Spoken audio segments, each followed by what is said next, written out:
Good day everyone, another Tagalog. Good day everyone, another Ilocano word of the day. And for our Ilocano word of the day, let's go to the pharmacy.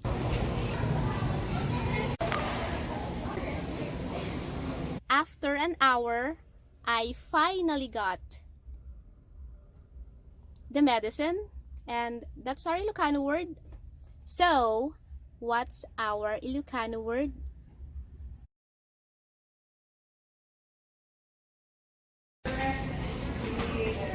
Agas. Agas. Agas. Agas. And for Tagalog speakers learning Ilocano, and for those learning both Tagalog and Ilocano, our Tagalog word is gamot. Gamot. Gamot. Gamot. Let's have an example before I go to the other store. Ilocano. Inalak. Inalak dyay agas. Inalak dyay agas.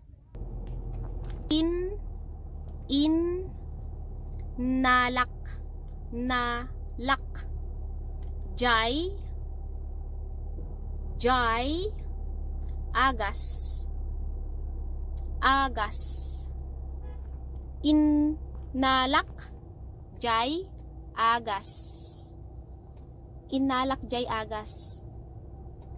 And that in Tagalog is kinuha ko yung gamot.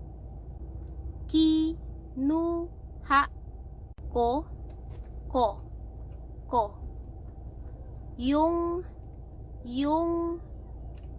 gamot. Gamot. Kinuha ko yung gamot. Kinuha ko yung gamot. Kinuha ko yung gamot. Tagalog speakers, I know it's easier for you guys with the Tagalog word. I mean, like word by word with the Ilocano. So, the Ilocano word, I mean, our Tagalog word, kinuha. The Ilocano word used for that is inala. Inala. Inala. It became inalak. Again, it became inalak.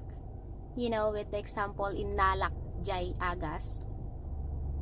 It became inalak because the pronoun, the Tagalog pronoun ko, is already attached doon sa ating verb na kinuha or inala. That's why it became inalak. Inalak. Inalak dyay agas. And again, our Ilocano word agas is gamot in Tagalog. Guys, that's all for our Ilocano word of the day. Now I have to go to the other store and get fruits. Request ni Mudrang fruits. Babush! Until next time.